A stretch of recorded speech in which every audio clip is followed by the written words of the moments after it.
مولاي صل وسلم دائما أبدا على حبيبك خير الخلق كلهم.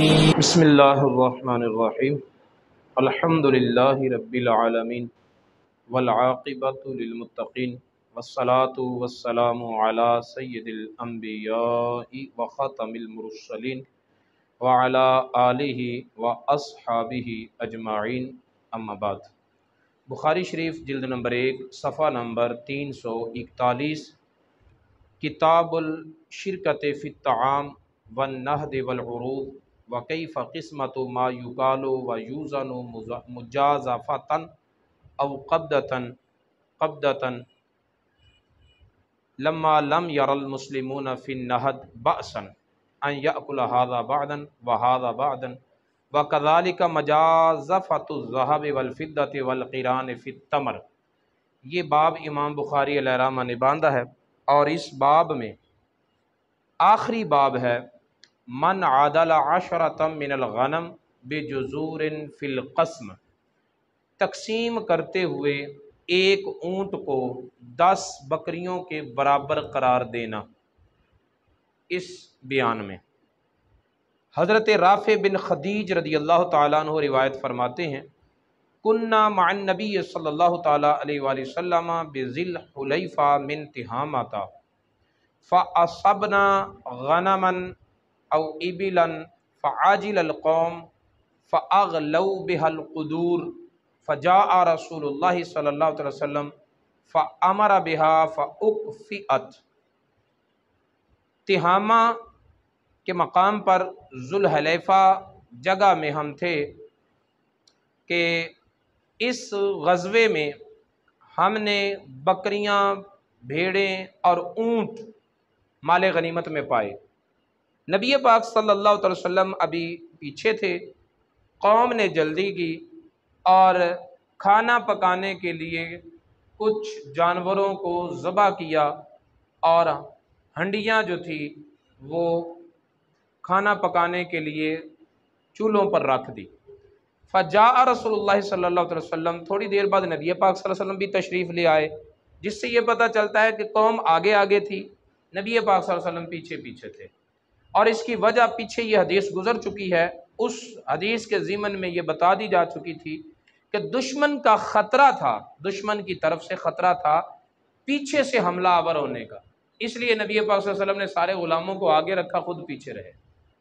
یہ نبی پاک صلی اللہ علیہ وسلم کی شجاعت، بہادری اور آپ کی جرت کے انداز تھے کہ جہاں خطرے کی جگہ ہوتی تھی وہاں آپ خود بنفس نفیس تشریف فرما ہوتے تھے.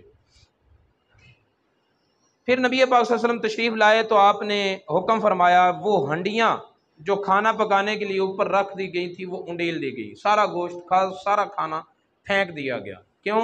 اس لیے کہ وہ مال غنیمت مجاہدین میں تقسیم کرنے سے پہلے ہی انہوں نے استعمال شروع کر دیا تھا، اور مال غنیمت کی تقسیم سے پہلے وہ جائز نہیں ہوتا، حلال نہیں ہوتا. ثم عادل عشرۃ من الغنم بجزور. پھر نبی پاک صلی اللہ علیہ وسلم نے جب بھیڑیں، بکریاں اور اونٹ تقسیم کیے مجاہدین میں، تو ایک اونٹ کو نبی پاک صلی اللہ علیہ وسلم نے 10 بکریوں کے برابر رکھا. 10 بکریوں کو ایک اونٹ کے برابر رکھا. اس وقت اونٹ کی قیمت اور 10 بکریوں کی قیمت برابر برابر تھی. اس وقت اگر تقسیم کا کوئی موقع بنتا ہے تو پھر قیمت کا لحاظ رکھا جائے گا. اگر 10 بکریوں کی قیمت ایک اونٹ کے برابر ہے فابیہا. اگر 9 بکریوں کی قیمت ایک اونٹ کے برابر ہو جاتی ہے تو 9 بکریاں برابر میں رکھی جائیں گی. اور اگر 11 بکریوں کی قیمت اونٹ کی قیمت کے برابر ہوتی ہے تو 11 کا شمار ہوگا. اور یہاں پر یہ جو عدد ہے وہ محض اتفاقی ہے. اصل جو برابری کی بنیاد ہے وہ قیمت پر ہے کہ اگر 10 بکریوں کی قیمت اونٹ کی قیمت کے برابر ہو گئی تو ایک اونٹ کے برابر 10 بکریاں رکھی جائیں گی. اگر 8، 7، 6 بکریوں کی قیمت ایک اونٹ کے برابر ہو جاتی ہے تو پھر اسی حساب سے تناسب برقرار رکھا جائے گا. ثم ان بعیرا ندہ. پھر کیا ہوا کہ ایک اونٹ بھاگ گیا۔ ولیس فی القوم الا خیل یسیرا، اور اس لشکر کے پاس گھوڑے کچھ زیادہ نہیں تھے، اتنے زیادہ نہیں تھے گھوڑے کہ فوراً اس گھوڑے کو اونٹ کے پیچھے دوڑایا جاتا اور اس اونٹ کو پکڑنے کی کوشش کی جاتی، پکڑا جاتا۔ گھوڑے زیادہ تھے نہیں، اونٹ بھاگ گیا، قابو سے نکل گیا، تو پھر کیا ہوا؟ فرماہ رجل فحابسہ بسہم، تو ایک آدمی نے تیر پھینکا اور اس تیر کے ذریعے اونٹ کو روک لیا۔ نبی پاک صلی اللہ علیہ وسلم نے ارشاد فرمایا ان لہذہ البہائم عوابدا کعوابد الوحش فما غلبکم منها فاصنعوا به ہکذا، ان جانوروں میں سے، ان چوپایوں میں سے کچھ چوپائے وحشی ہو جاتے ہیں، بے خود ہو جاتے ہیں، بدحواس ہو جاتے ہیں، جیسے وحشی جنگل کے وحشی جانور بے قابو ہو جاتے ہیں۔ تو اگر کسی کا جانور اس کے قابو سے باہر نکل جائے تو اس کو قابو میں کرنے کے لیے یہی طریقہ اختیار کیا جائے جو اس شخص نے طریقہ اختیار کیا ہے۔ راوی کہتے ہیں کہ میرے دادا نے کہا یا رسول اللہ ان نرجو او نخاف ان نلقى العدو غدا وليس معنا مدن افنذبح بالقصب، نبی پاک صلی اللہ علیہ وسلم سے عرض کی یا رسول اللہ ہمیں اندیشہ ہے کہ کل ہم دشمن کے ساتھ سامنا کریں گے اور انشاءاللہ فتح پائیں گے، تو جب ہم اس پر فتح پائیں گے، مال غنیمت ہاتھ آئے گا، تو ہمارے پاس چھریاں تو ہیں نہیں، جانور کو ذبح کیسے کریں گے؟ تو کیا ہم بانس کے ساتھ ذبح کر سکتے ہیں؟ بانس کی جو چھلتریں ہوتی ہیں نا، وہ بعض اوقات بہت تیز ہوتی ہیں، تو ان کو وہ ذبح کے لیے استعمال کر لیا کرتے تھے عرب لوگ۔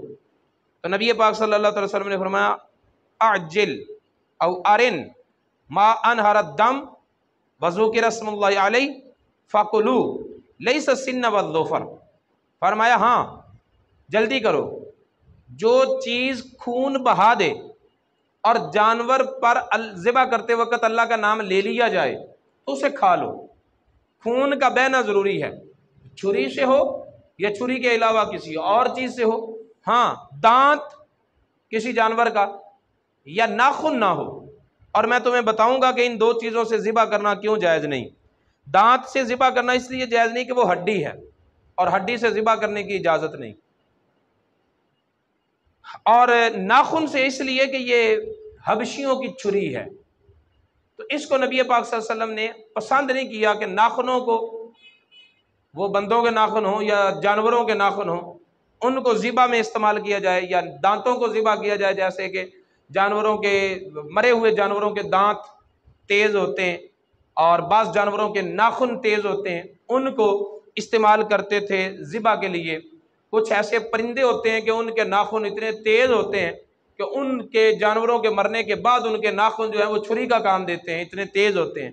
تو فرمایا کہ ناخن اور ہڈی نہ ہو، اور اس کے علاوہ کوئی بھی چیز ہو جو خون بہا دے اور اس پر اللہ کا نام لے لیا جائے تو اس ذبیحے کو کھانے کی اجازت ہے۔ تو اس حدیث مبارکہ میں نبی پاک صلی اللہ علیہ وسلم نے ایک اونٹ کو 10 بکریوں کے برابر رکھا، اور یہی امام بخاری علیہ رحمہ نے باب باندھا ہے۔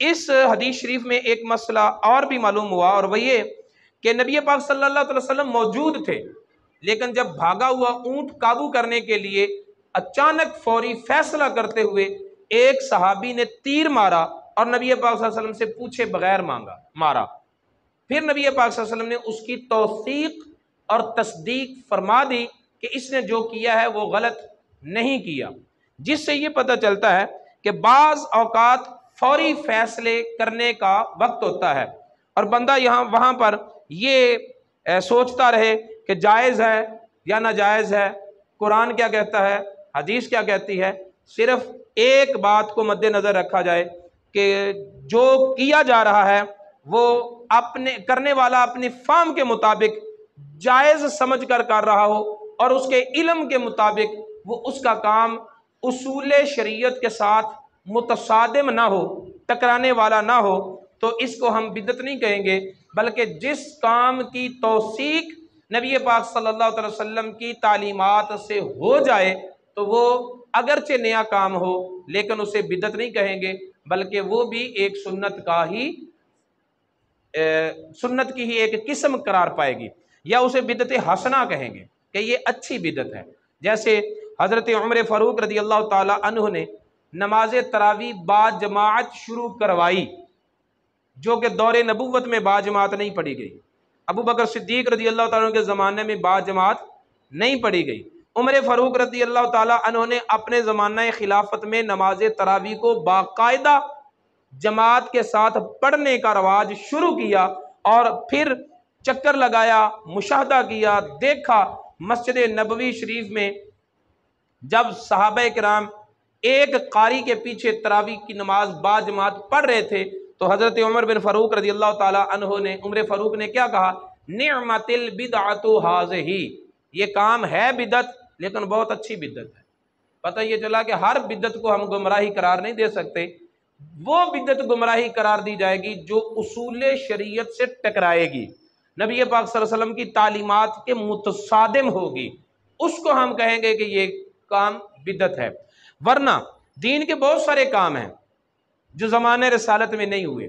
مثلا نماز پڑھنا عبادت ہے، لیکن کسی صحابی نے قالین پر نماز نہیں پڑھی۔ مسجد میں با جماعت نماز پڑھنا بہت بڑے درجے کی بات ہے، لیکن اس دور کی کسی مسجد میں اے سی نہیں چلائے گئے، نہ پنکھے لگائے گئے، تو پھر ان کاموں کو کیا کہا جائے گا؟ یہ سنت ہے، ہیں تو بدعت، لیکن اس میں نمازیوں کی سہولت ہے، اس لیے انہیں اچھی بدعت قرار دیا جائے گا۔ اس لیے ہر نیا کام بدعت ہے، یہ فلسفہ ٹھیک نہیں۔ ہر وہ نیا کام جو نبی پاک کی تعلیمات سے ٹکرائے وہ بدعت ہے اور وہ گمراہی ہے۔ جس کام پر نبی پاک صلی اللہ علیہ وسلم کی تعلیمات سے توثیق و تصدیق ہو جائے وہ بدعت نہیں ہے۔ جیسے اس حدیث مبارکہ میں ہے کہ نبی پاک کی موجودگی میں نبی پاک صلی اللہ علیہ وسلم سے پوچھے بغیر، نبی پاک صلی اللہ علیہ وسلم کی تعلیم کے بغیر، نبی پاک صلی اللہ علیہ وسلم کے ارشاد کے بغیر تیر لگا دیا اس نے، اونٹ بھاگتے ہوئے اونٹ کو تیر مار دیا اس نے، ٹھیک ہے۔ یہ عمل صحابی نے پہلے کیا، اور پھر اس پر تصدیق جو ہے وہ رسول اللہ صلی اللہ علیہ وسلم نے بعد میں ثابت فرمائی، جس سے یہ پتہ چلتا ہے کہ اگر کوئی کام شریعت کے تعلیمات سے ٹکرائے نہ تو اس کے کرنے میں کوئی حرج نہیں ہے۔ اس کے بعد امام بخاری نے باب باندھا کتاب الرہن فی الحضر۔ حضر میں، حضر کہتے ہیں سفر پہ نہ ہونا، اپنے گھر میں ہونا، اپنی گلی محلے، اپنی قیام گاہ پہ رہنا، اس کو حضر کہتے ہیں۔ حضر میں رہن رکھنا، رہن کا مطلب ہوتا ہے کسی چیز کو گروی رکھنا، کسی سے قرض لینا، پھر اس قرض کے بدلے میں اپنی کوئی چیز گروی رکھ دینا کہ میرا یہ چیز تیرے پاس رہے گی، جب میں تیری رقم تجھے واپس دے دوں گا تو اپنی چیز جو ہے وہ تجھ سے واپس لے لوں گا۔ اس کو کہتے ہیں گروی رکھنا، رہن رکھنا۔ اللہ رب العزت ارشاد فرماتا ہے وَإِن كُنتُمْ عَلَىٰ سَفَرٍ وَلَمْ تَجِدُوا كَاتِبًا فَرِهَانٌ مَقْبُوضًا، اگر تم سفر میں ہو اور کوئی لکھنے والا نہیں پاتے تو پھر کیا کرو؟ فَرِهَانٌ مَقْبُوضًا، تو پھر لین دین کرتے ہوئے اپنی کوئی چیز گروی رکھ دو، قبضہ جو ہے وہ قرض خواہ کو دے دو جب تم آؤ گے۔ اور قرآن نے اس بات کو سفر کے ساتھ معلق کیا ہے، لیکن سفر کی قید اتفاقی ہے۔ حضر میں بھی اگر کوئی چیز گروی رکھنا چاہے تو اس میں کوئی حرج کی بات نہیں ہے۔ حضرت انس رضی اللہ تعالیٰ عنہ سے روایت ہے، فرماتے ہیں لقد راہن النبی صلی اللہ علیہ وسلم درعہ بشعیر، نبی پاک صلی اللہ علیہ وسلم نے اپنی زرہ جو کے بدلے گروی رکھی ہوئی تھی۔ نبی پاک صلی اللہ علیہ وسلم نے یہ اس اپنے زمانہ حیات کے آخری دنوں کی بات ہے، اور اس وقت فتوحات آ رہی تھی، صبح و شام نبی پاک صلی اللہ علیہ وسلم کی سخاوت کے سلسلے جاری تھے، اور صحابہ کرام یہ کہتے ہیں کہ تیز چلنے والی ہوا بھی اتنی تیز نہیں چلتی تھی جتنی تیزی کے ساتھ رسول اللہ کے ہاتھ سے عطائیں چلتی تھی۔ لوگوں کو اس انداز میں دیا جا رہا ہے، اور اپنے گھر کے لیے تھوڑے سے جو اپنی زرہ جو ہے وہ گروی رکھ کے لیے جا رہے ہیں، اور گروی بھی کس کے پاس رکھی تھی؟ یہودی کے پاس۔ زرہ اصلے میں آتی ہے، سینے پر باندھنے کے لیے ہوتی ہے زرہ۔ حضرت انس رضی اللہ تعالی عنہ فرماتے ہیں وَمَشَيْتُ إِلَى النَّبِيِّ صلی اللہ علیہ وسلم بِخُبْزٍ شَعِيرٍ وَإِحَالَةٍ سَنَخَةٍ، میں نبی پاک صلی اللہ علیہ وسلم کے پاس جو کی روٹی لے کر حاضر ہوتا اور عام سی چربی لے کر حاضر ہوتا، عمدہ چربی نہیں، پرانی چربی جس سے مہک آ رہی ہوتی، یعنی اس طرح کی نذرانے رسول اللہ صلی اللہ علیہ وسلم کی بارگاہ میں پیش کرتا۔ اتنے معمولی نذرانے رسول اللہ صلی اللہ علیہ وسلم قبول فرما لیتے، اور ایسی حالت میں رسول اللہ صلی اللہ علیہ وسلم نے گزر اوقات فرمائی۔ فرمایا حضرت انس نے کہ میں نے رسول اللہ صلی اللہ علیہ وسلم کو یہ فرماتے ہوئے سنا ہے کہ ما اصبح لآل محمد الا ساع ولا امس وانہم لتسعۃ ابیات، فرمایا کسی صبح کسی شام آل محمد کے پاس ایک سا سے زیادہ اناج اکٹھا نہیں ہوا۔ ایک سا کتنا ہوتا ہے؟ 4.5 سیر کا۔ اگر زیادہ سے زیادہ اناج کبھی گھر میں اکٹھا ہوا بھی نا تو ایک سا 4.5 سیر گندم یا جو یا آٹا، ٹھیک ہے، وہ بھی کسی وقت ہوتا کسی وقت نہ ہوتا۔ اگر کبھی اناج جمع بھی ہوتا تو آل محمد کے پاس ایک سا اناج اس سے زیادہ نہ ہوتا۔ اب اندازہ کریں کہ فقر کا کیا عالم ہے۔ اور فرمایا کہ آل محمد تھے کتنے؟ وَإِنَّهُمْ لَتِسْعَةُ أَبْيَاتٍ، فرماتے 9 حجرے تھے۔ کتنے؟ 9 حجرے۔ 9 حجروں کے اندر حضرت امام حسن اور امام حسین رضی اللہ تعالیٰ عنہ رہائش پذیر تھے، ان کا تو ایک ہی گھر تھا۔ 9 حجروں میں کون تھے؟ 9 حجروں میں نبی پاک صلی اللہ علیہ وسلم کی 9 بیویاں تھیں، اور ان 9 بیویوں پر لفظ کیا بولا جا رہا ہے؟ ما اصبح لآل محمد، آل محمد، پتہ چلا کہ آل محمد میں بیویاں شامل ہیں۔ یہ حدیث شریف بخاری کی حدیث ہے، 341 نمبر صفحہ ہے۔ تو نبی پاک صلی اللہ علیہ وسلم کے ارشاد کے مطابق، رسول اللہ صلی اللہ علیہ وسلم کے مبارک زبان سے نکلے ہوئے الفاظ کے مطابق آل محمد میں نبی پاک صلی اللہ علیہ وسلم کی ازواج مطہرات شامل اور داخل ہیں۔ آل محمد کو علیحدہ نہیں کیا جا سکتا، آل محمد میں نبی پاک صلی اللہ علیہ وسلم کی ازواج مطہرات داخل اور شامل ہیں۔ تو اس سے پتہ لگا چلا کہ آل محمد کی جتنی فضیلتیں احادیث اور قرآن میں آئی ہیں، ان سب فضیلتوں میں نبی پاک صلی اللہ علیہ وسلم کی ازواج مطہرات داخل اور شامل ہیں۔ ہم نے لفظ آل محمد مخصوص افراد کے ساتھ مختص کر دیا، اس کی ہمارے پاس کیا دلیل ہے؟ آل نبی کی وضاحت ہم کریں گے کہ یہ آل ہیں اور یہ آل نہیں ہے، تو ہمیں اپنے عقائد کی تصحیح کرنی چاہیے، اصلاح کرنی چاہیے۔ اور جس کو رسول اللہ نے آل میں داخل و شامل کیا ہے، اب اس فلسفے پر کون تحقیق اور تفتیش کرے کہ ماننے پہ آئے ہیں تو فارس کے سلمان، حضرت سلمان رضی اللہ تعالی عنہ کو بھی آل میں داخل کر دیا، اور انکار کرنے پہ آئے ہیں تو نبی پاک کی بیویوں کو بھی آل سے نکال دیا۔ تو یہ عقائد قرآن و حدیث سے نہیں لیے جا رہے ہیں، اپنے گھر میں گھڑے جا رہے ہیں۔ اگر قرآن اور حدیث سے عقیدے لینے ہیں تو دیکھیں نبی پاک صلی اللہ علیہ وسلم کے فرمان میں آل محمد کا لفظ نبی پاک صلی اللہ علیہ وسلم کی ازواج مطہرات پر بولا جا رہا ہے۔ قرآن پاک نے بھی آل کا لفظ بیویوں پر بولا ہے، جیسے حضرت ابراہیم علیہ السلام کے پاس جب فرشتے آئے تھے دعا کرنے کے لیے اور انہیں بشارت دینے کے لیے بیٹے کی، تو اس وقت، اور لوط علیہ السلام کی قوم پر عذاب لے کر آئے تھے، انہیں بتایا کہ ہم لوط علیہ السلام کی قوم پر عذاب لے کر آئے ہیں، تو اس وقت حضرت ابراہیم علیہ السلام کی بیوی حضرت سارہ وہ دروازے میں کھڑی ہوئی تھی، گھر کے دروازے میں، جو کمرے کا دروازہ سین کی طرف کھلتا ہے وہاں کھڑی ہوئی تھی۔ تو اس وقت ان کے لیے جو قرآن نے لفظ بولا ہے وہ اہل کا لفظ بولا ہے۔ تو اہل بیت سے مراد بیویاں ہیں قرآن کی روح سے۔ فرعون کے جتنے لشکری تھے ان کے لیے قرآن نے لفظ آل فرعون بولا ہے، حالانکہ فرعون کی اپنی اولاد نہیں تھی، اس کے جتنے لشکری تھے ان کے لیے آل کا لفظ قرآن نے بولا ہے، ٹھیک ہے، کہ قرآن پاک میں اللہ تعالیٰ بنی اسرائیل کو کہتا ہے کہ ہم نے تم کو آل فرعون سے نجات دی۔ اس کا یہ پتہ چلا کہ سپہ سالار اور پیروی کرنے والے اور لشکری جو ہوتے ہیں ان کے لیے بھی لفظ آل بولا جا سکتا ہے۔